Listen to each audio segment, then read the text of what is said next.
Tes.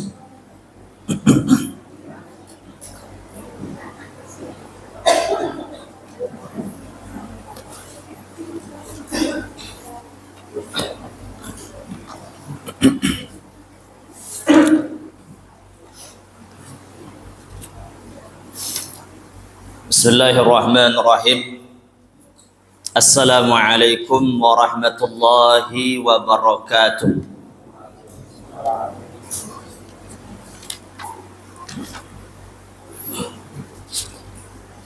Innal hamdalillah nahmaduhu wa nasta'inuhu wa nastaghfiruh wa na'udzu billahi min shururi anfusina wa min sayyiati a'malina. Man yahdihillahu fala mudilla lahu wa man yudlil fala hadiya lahu. Ashhadu an la ilaha illallah wahdahu la syarika lahu wa ashhadu anna Muhammadan abduhu wa rasuluhu la nabiyya ba'dah. Allahumma salli wa sallim ala nabiyyina Muhammadin wa ala alihi wa sahbihi ajma'in. Amma ba'd. Para jamaah, ikhwan dan akhwat yang dirahmati Allah, kembali kita akan melanjutkan pembahasan surah An-Naba, yang mana pada pekan yang lalu kita telah sampai ayat yang ke-7, di mana Allah Subhanahu wa taala berfirman, wal jibala autada, yang mana gunung dijadikan oleh Allah Subhanahu wa taala adalah sebagai pasak, yaitu pasak untuk bumi. Dan pada ayat ini Allah Subhanahu wa taala menyebutkan fungsi daripada gunung yang diciptakan oleh Allah. Fungsinya adalah sebagai pasak untuk menguatkan bumi dan untuk memperkokoh lapisan dan kerak-kerak bumi sehingga dia tidak bergoyang dan bergoncang. Sebagaimana fungsi pasak pada umumnya, jadi untuk menguatkan sesuatu. Jadi Allah Subhanahu wa taala menciptakan gunung, menjadikan gunung bukanlah onggokan tanah, tapi dia adalah sesuatu yang menancap ke dalam bumi, dan Allah Subhanahu wa taala memperkokoh bumi dengannya, dan Allah Subhanahu wa taala jadikan itu sebagai nikmat di antara nikmat yang banyak untuk makhluknya, untuk manusia dan apa-apa yang ada di atas permukaan bumi. Dan ini adalah merupakan salah satu di antara fungsi gunung, di antara fungsi-fungsi yang lain. Karena fungsi-fungsi yang lain juga banyak. Allah Subhanahu wa taala dan para ulama tafsir juga menjelaskan bahwasanya fungsi gunung itu juga untuk menampung air. 50-80% air tawar itu tertampung di bukit-bukit, tertampung di gunung-gunung.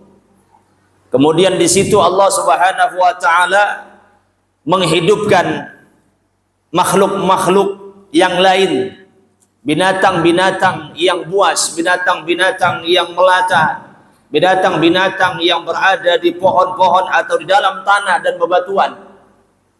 Di situ Allah Subhanahu wa taala menyimpan kekayaan-kekayaan. Lalu manusia memanfaatkan kekayaan tersebut. Lalu manusia menjadikan kekayaan itu untuk fasilitas, untuk pelengkap dari hidup dan kehidupannya di dunia ini. Dan begitulah Allah Subhanahu wa taala menciptakan segala sesuatu, dan tidak ada Allah ciptakan sesuatu kecuali ada manfaatnya. Lalu pada ayat yang berikutnya, ayat yang ke-8, Allah Subhanahu wa taala berfirman, wa khalaqnakum azwajan, Dan kami telah menciptakan kalian azwajan, berpasang-pasangan. Kata Allah Subhanahu wa taala, kami telah ciptakan kalian berpasang-pasangan. Bahkan pada ayat yang lain Allah Subhanahu wa taala berfirman, wa min kulli syai'in khalaqnahu zawjaini la'allahum tadhakkarun. Kata Allah Subhanahu wa taala, sesungguhnya kami telah menciptakan segala sesuatu itu serba berpasang-pasangan. Jadi tidak hanya sekedar manusia yang Allah ciptakan berpasang-pasangan. Hampir segala sesuatu di langit dan di bumi itu berpasang-pasangan. Dan itu di antara nikmat Allah Subhanahu wa taala yang sangat luar biasa. Allah Subhanahu wa taala menciptakan di antara manusia ada laki-laki, ada perempuan. Allah Subhanahu wa taala menciptakan di antara binatang ada yang jantan, ada yang betina. Allah Subhanahu wa taala menciptakan, menjadikan tumbuh-tumbuhan, pohon-pohonan pun juga sama. Ada yang jantan, ada yang betina. Allah Subhanahu wa taala bahkan hal-hal yang berkaitan dengan listrik, ada yang negatif, ada yang positif, ada yang positif, ada yang negatif. Ya, dan semuanya itu adalah menunjukkan kebesaran, keagungan dan kekuatan, hikmah yang Allah Subhanahu wa taala miliki, dan itu nikmat dari Allah Subhanahu wa taala. Bahkan Allah Subhanahu wa taala menyebutkan secara khusus untuk manusia, wa min ayatihi an khalaqalakum min anfusikum azwajan litaskunu ilaiha. Dan di antara kebesaran Allah ataupun di antara tanda-tanda keagungan Allah Subhanahu wa taala, di mana Allah Subhanahu wa taala menciptakan kalian dari jenis diri kalian sendiri, azwajan, berpasang-pasangan. Apa fungsinya berpasang-pasangan itu? Litaskunu ilaiha, agar kalian bisa tenang dengan itu.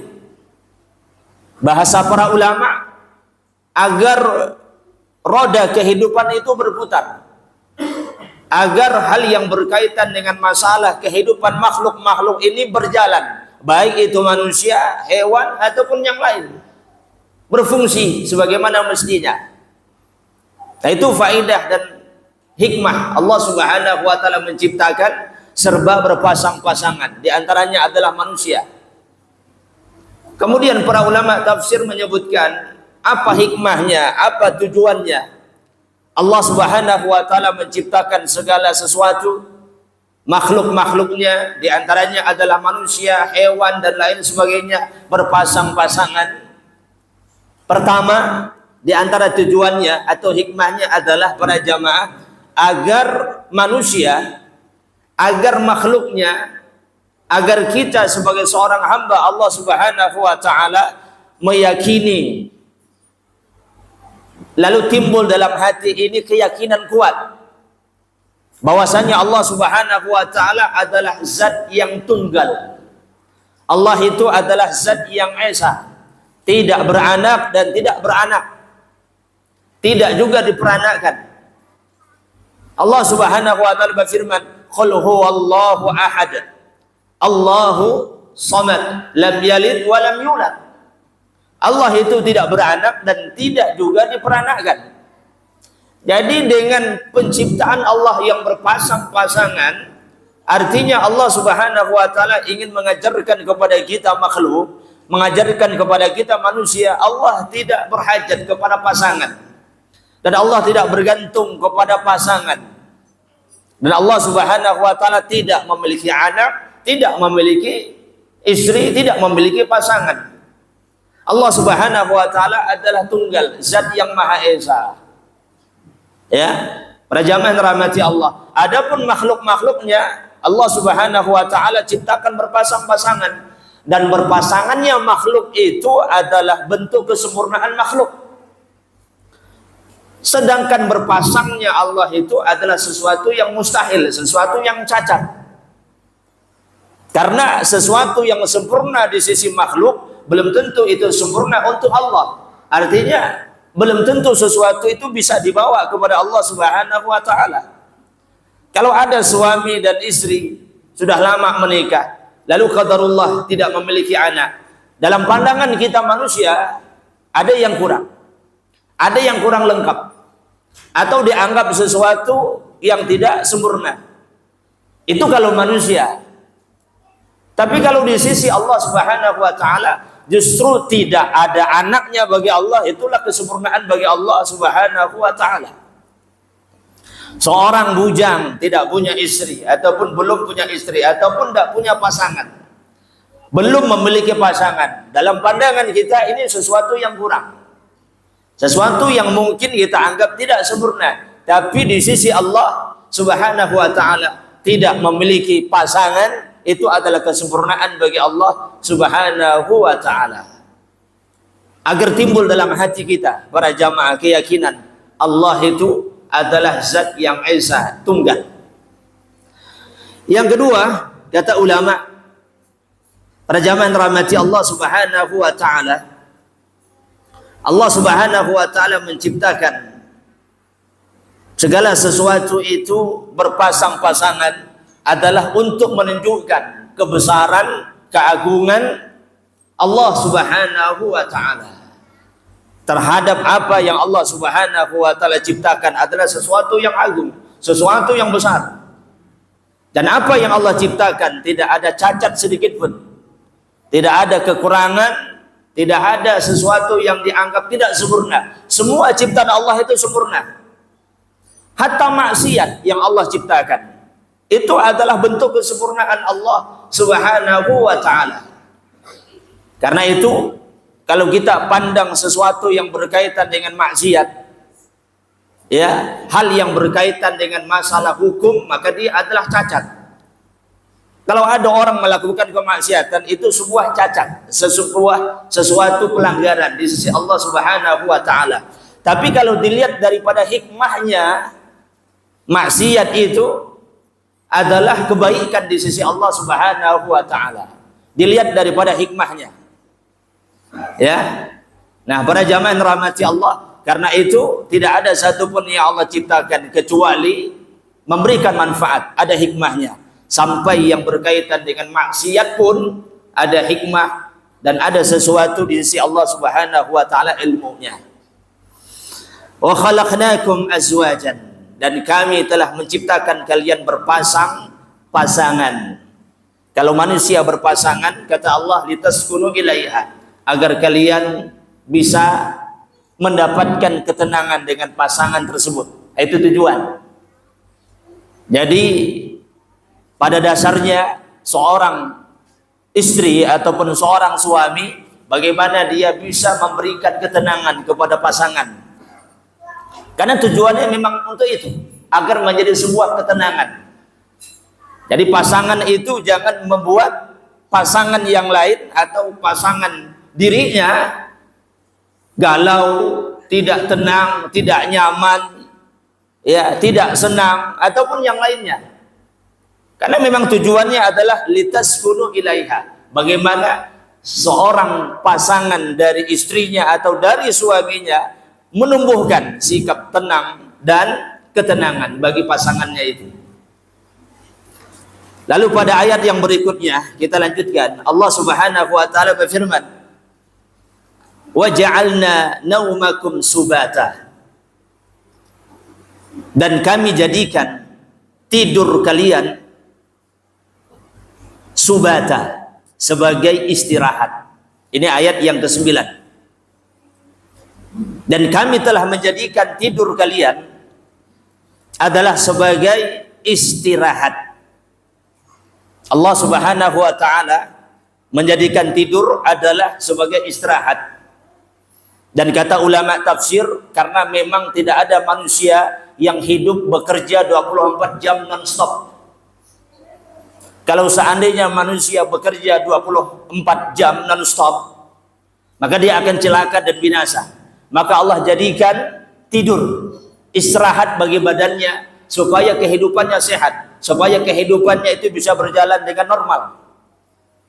Karena tidak akan pernah bisa seseorang non-stop 24 jam bekerja beraktivitas. Maka Allah karuniakan tidur itu. Naumakum subata. Maka tidur kalian sebagai istirahat kalian. Karena badan kita ini memiliki hak untuk diistirahatkan. Mata kita berhak untuk diistirahatkan. Badan kita berhak untuk diistirahatkan. Pikiran kita, pendengaran kita, tenaga kita, jasad kita ini berhak untuk dapat istirahat. Karena itu zalim seseorang kalau non-stop 24 jam bekerja. Ini kezaliman. Zalim terhadap dirinya sendiri. Zalim terhadap anggota badannya. Maka Allah jadikan tidur sebagai istirahat. Yang kedua, para jamaah yang dirahmati Allah, tidur itu adalah nikmat dari Allah Subhanahu wa taala. Karena banyak orang kadang-kadang tidak bisa tidur, lalu berusaha bagaimana supaya bisa tidur. Ada mungkin orang kena penyakit, lalu menyebabkan dia tidak bisa tidur. Maka dia berusaha untuk berobat, bagaimana supaya dia bisa tidur. Minum obat, datang ke dokter, konsultasi, ya, dan lain sebagainya. Intinya dia pengen tidur. Ya. Karena itu setiap orang berhak untuk mendapatkan hak untuk bisa tidur. Dan karena itu kata ulama, tidak boleh seseorang itu mengganggu saudaranya untuk tidur, karena itu hak dia.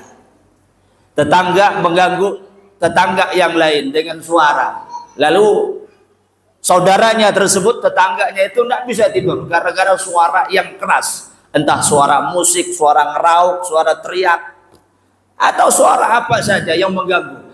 Maka dia telah mengganggu hak saudaranya. Karena itu nikmat yang Allah berikan kepadanya. Dia perlu istirahat. Nah, para jamaah yang rahmati Allah, dan tidur itu yang ketiga, para ulama menjelaskan bahwasanya dia adalah merupakan bagian daripada kematian.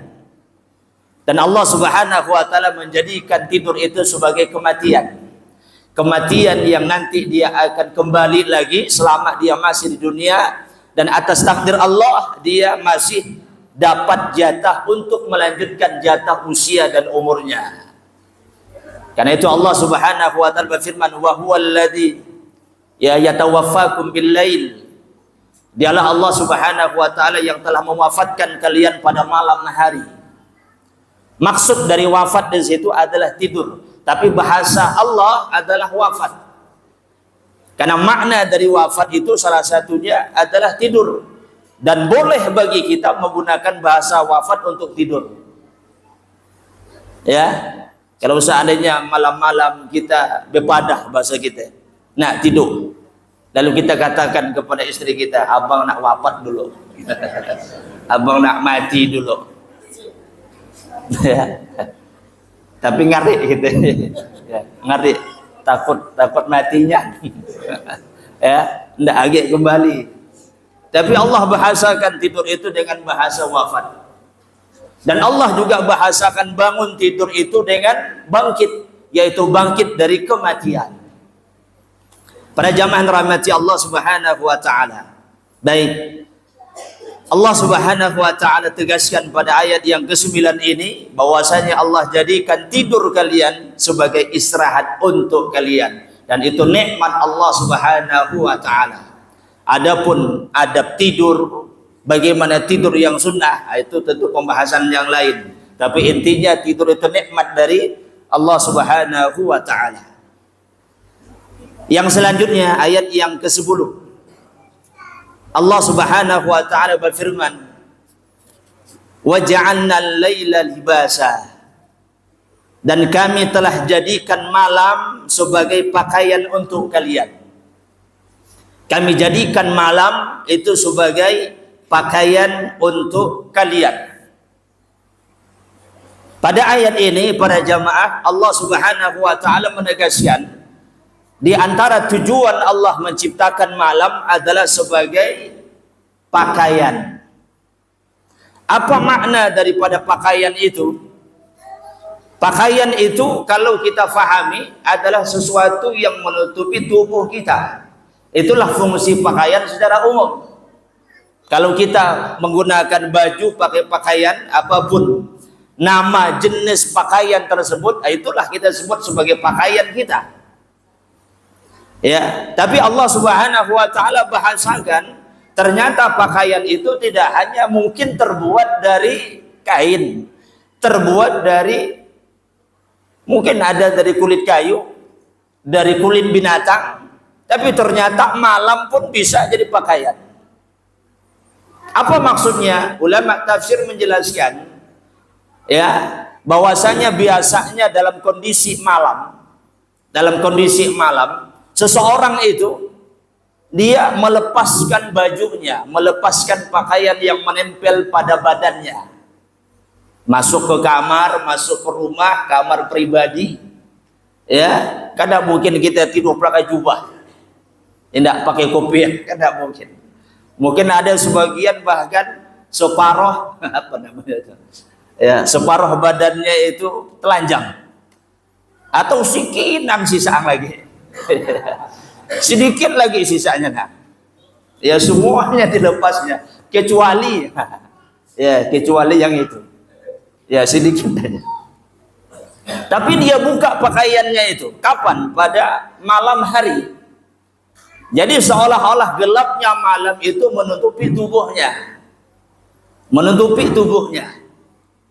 Ya, sehingga malam tersebut menjadi pakaian untuk dia. Tapi waktu siang hari, apalagi waktu dia keluar kamar dan keluar rumah, dia menggunakan pakaian sebagaimana mestinya. Tapi Allah Subhanahu wa taala, sebagian juga ulama tafsir menyebutkan Allah Subhanahu wa taala menjadikan malam ya itu sebagai pakaian. Maksudnya adalah Allah Subhanahu wa taala jadikan malam itu sebagai istirahat untuk kalian. Karena waktu yang paling nyaman untuk istirahat malam hari.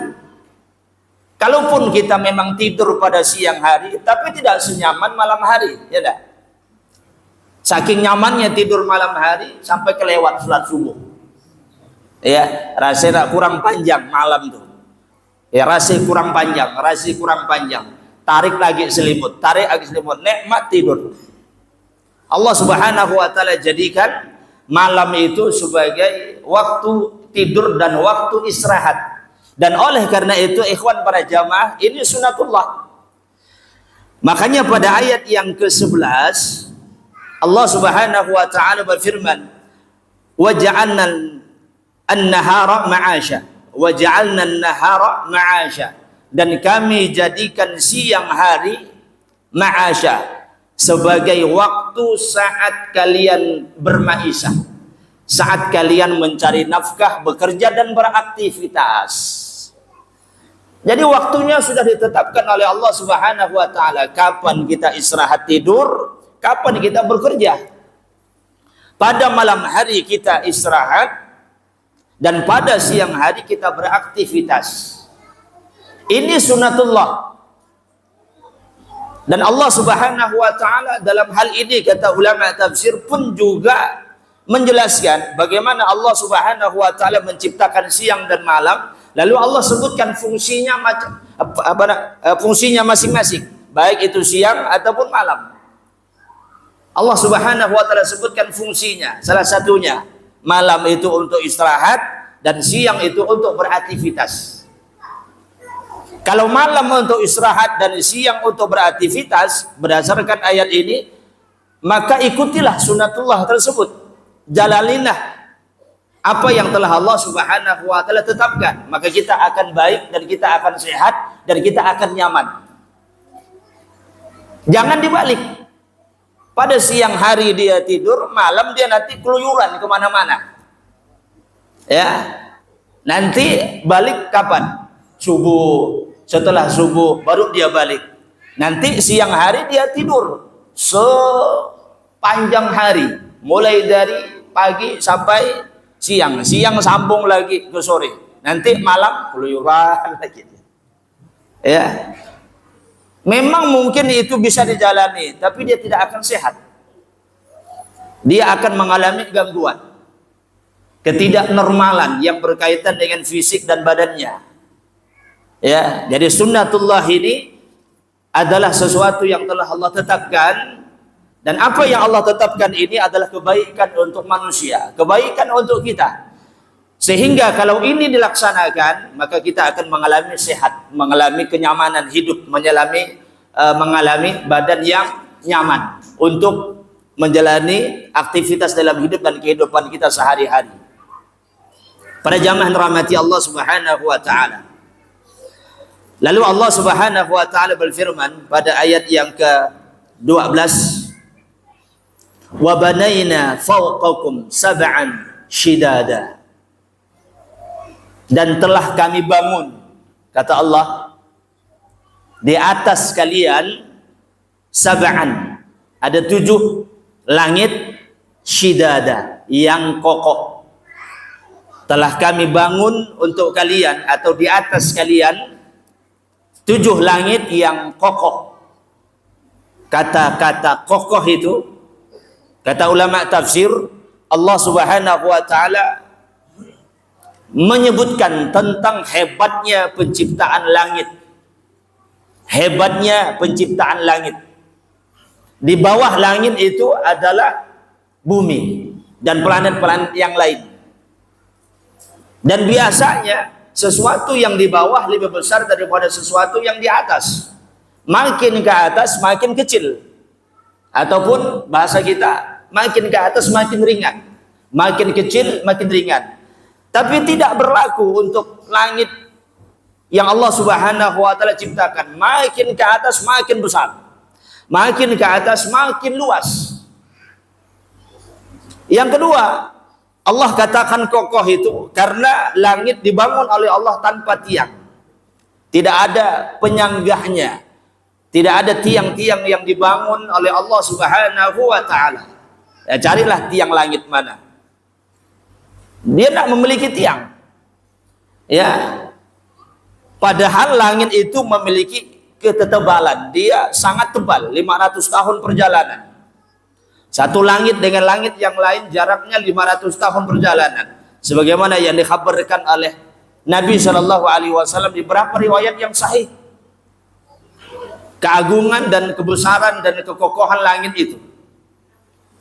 Kemudian langit itu dikatakan syidad, dikatakan sesuatu yang kokoh karena dia menampung para malaikat. Kekuatan langit yang luar biasa. Dia menampung para malaikat, malaikat-malaikat yang tinggal di langit.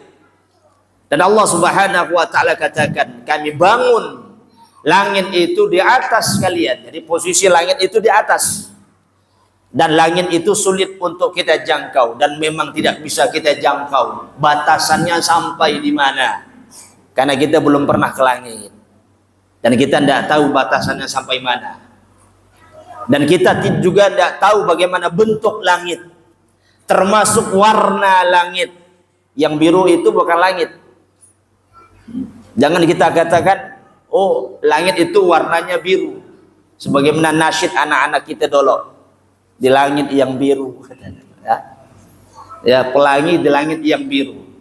Biru itu bukan warna langit. Kalau kita katakan langit itu adalah warnanya biru, berarti kita bisa melihat langit. Padahal langit itu sangat jauh, 500 tahun perjalanan.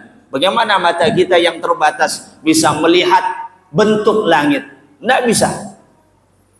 Jadi biru itu adalah warna puncak terjauh pandangan manusia. Ya warna biru.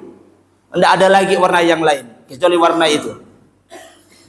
Para jamaah rahmati Allah, wa banaina fawqakum sab'an shidada. Ayat yang ke-13. Allah Subhanahu wa taala berfirman, "Wa ja'alna sirajan wahhaja." Dan kami telah menciptakan sirajan. Sirajan makna letterleknya adalah pelita. Pelita. Tapi yang dimaksudkan di sini bukan pelite, bukan. Bukan juga lampu.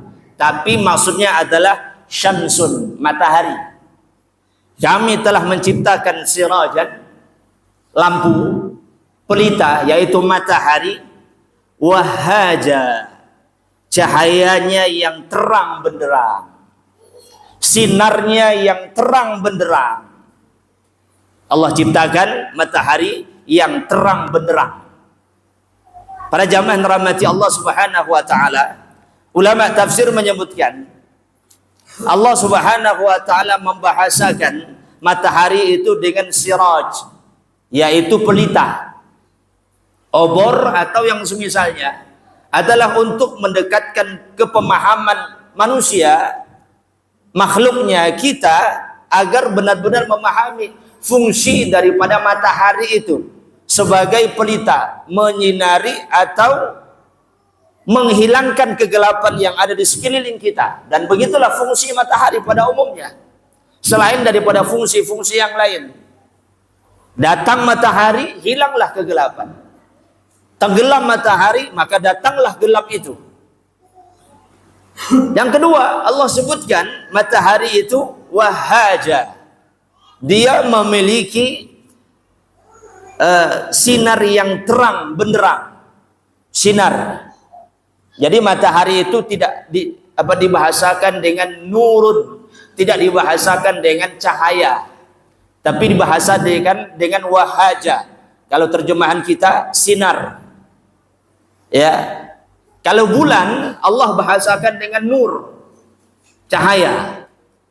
Sebagaimana Allah Subhanahu wa taala berfirman, "Wa ja'alal qamara fihinna nurun."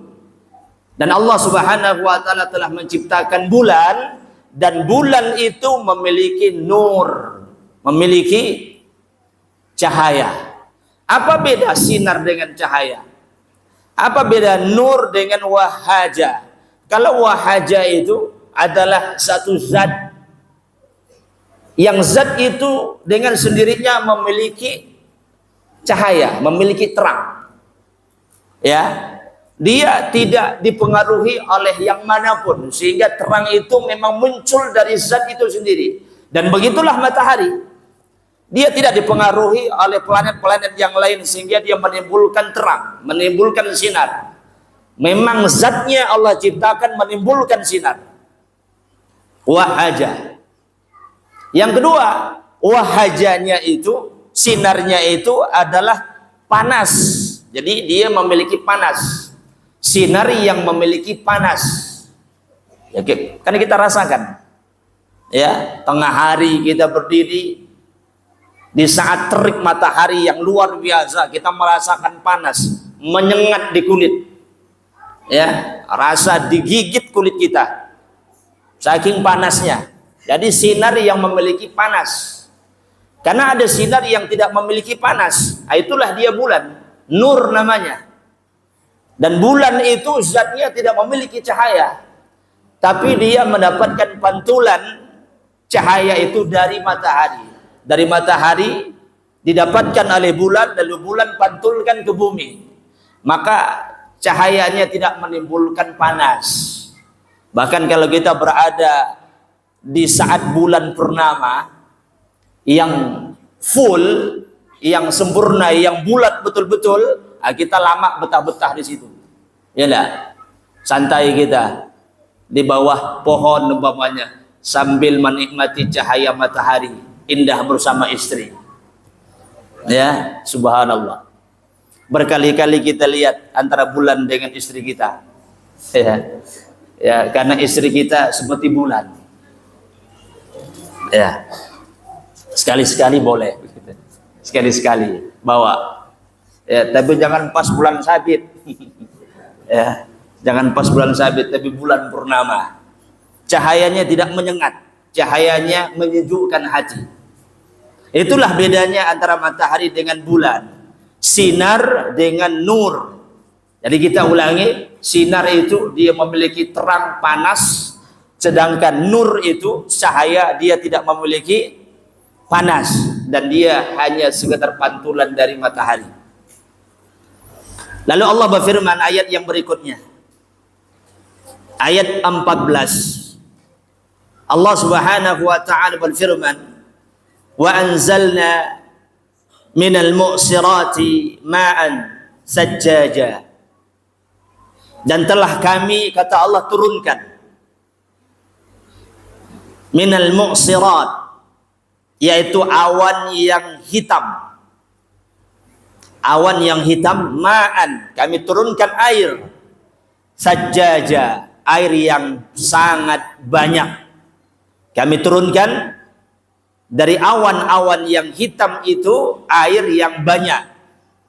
Ayat ini para jamaah menunjukkan siapa yang menurunkan hujan? Allah Subhanahu wa taala, terang. Allah Subhanahu wa taala yang menurunkannya. Bukan yang lain, apalagi yang disebut dengan pawang hujan dan yang semisalnya. Mereka tidak bisa dan tidak memiliki kemampuan. Dan terlalu banyak firman Allah yang menunjukkan bahwasanya sesuatu yang diibadahi, sesuatu yang disembah selain daripada Allah itu dhaif, lemah, tidak punya apa-apa. Bahkan kata Allah, jangankan sesuatu yang besar. Ya, kitmir. Kitmir itu adalah lapisan yang ada pada korma, bagian atas yang sangat tipis. Itu pun kata Allah mereka tidak punya, dan mereka tidak punya kemampuan sedikit pun. Yang menurunkan hujan itu adalah Allah Subhanahu wa taala. Yang kedua, minal mu'sirat, dia berasal dari awan-awan yang hitam yang membawa air. Kebayang enggak bagaimana awan yang hitam itu membawa air? Bagaimana bentuk air dan keadaan air yang ada di awan?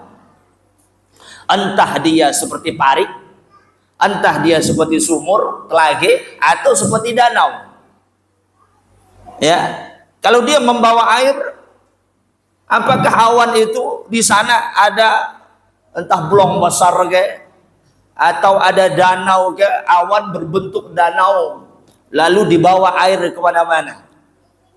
Ya, tapi selama ini orang naik pesawat tidak pernah ketemu tuh danau kolam di langit. Ya. Danau atau kolam di langit tidak pernah ketemu. Kan sering naik pesawat, pulang pergi, kadang-kadang hujan. Tapi tidak ketemu juga ada kolam di atas.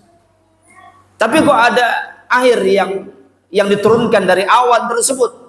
Ulama menyebutkan mu'sirat ma'an sajjaja. Itu adalah air yang bentuknya menempel. Jadi dia sifatnya menempel di awan-awan. Dia seperti tetes-tetesan atau bintik-bintik lah. Apa bintik-bintik?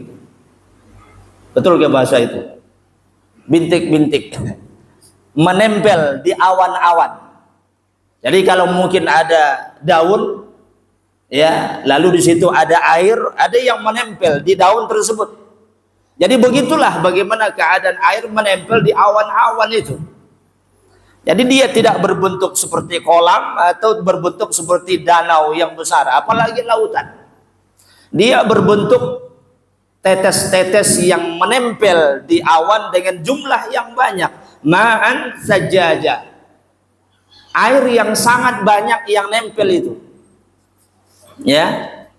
Karena itu para jamaah yang rahmati Allah, kalimat sajjaja ini menunjukkan air itu sangat banyak dan jumlahnya menunjukkan sesuatu yang sangat dahsyat. Artinya sesuatu yang sangat tidak terkira jumlah dan banyaknya, berapa liter, berapa kubik.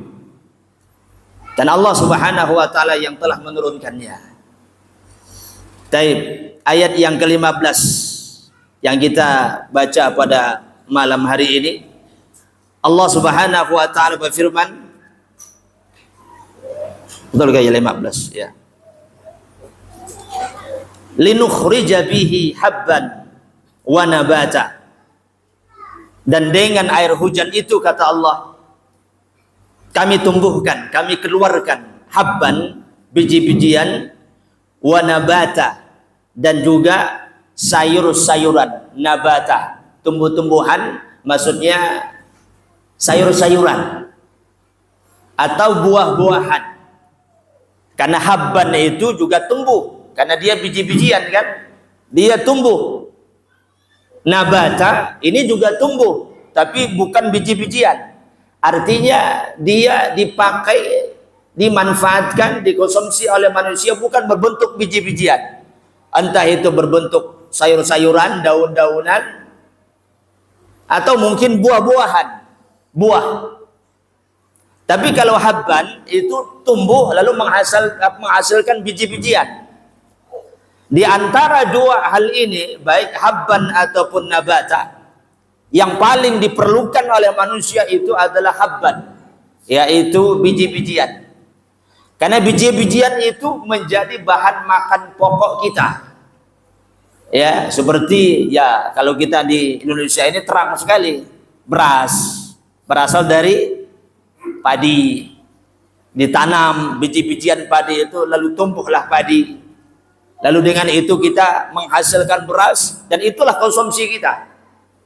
Dia merupakan bahan makanan pokok, dan itulah sebabnya kata ulama tafsir, kenapa Allah menyebutkan habban terlebih dahulu daripada nabata. Karena habban itu adalah hajat keperluan pokok kita, atau makanan pokok kita sehari-hari.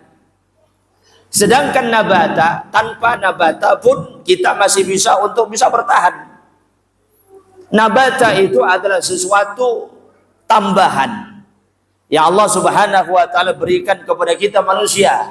Jadi ada nasinya, ada lauknya, sayur-sayuran. Tanpa sayur-sayuran pun bisa juga kita tetap makan. Ya, apa namanya? Ya nasi goreng atau nasi aru. Ya, nasi goreng ataupun nasi aru. Tapi tidak mungkin kita makan bayam tiap hari kan. Tidak ada apa-apa. Jadi bahan makanan pokok. Tidak mungkin makan bayam terus, makan sawi terus, atau makan cok Bandung terus. Tidak mungkin. Harus ada nasinya. Ya, baru nikmat kita makan. Ya, wa jannatin alfafa, dan kebun-kebun yang lebat-lebat. Allah Subhanahu wa taala ciptakan kebun-kebun yang lebat, yang penuh dengan pohon-pohon, daun-daunan yang dinikmati oleh manusia dan makhluk-makhluk Allah Subhanahu wa taala. Baik, para jamaah, kita cukupkan dulu ini sampai ayat yang ke-16 ya. Ayat yang ke-16. Ini poin 1. Karena dalam surah An-Naba ini ada poin-poinnya. Dan begitulah biasanya ulama ahli tafsir membagi satu surah.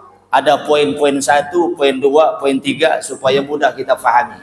Dan insya Allah nanti akan kita jelaskan. Kita lanjutkan pembahasannya pada pekan yang akan datang insya Allah. Kurang lebihnya mohon maaf. Mudah-mudahan bermanfaat. Allahu a'lam bissawab, wa sallallahu ala nabiyyina Muhammadin wa ala alihi wa sahbihi ajma'in.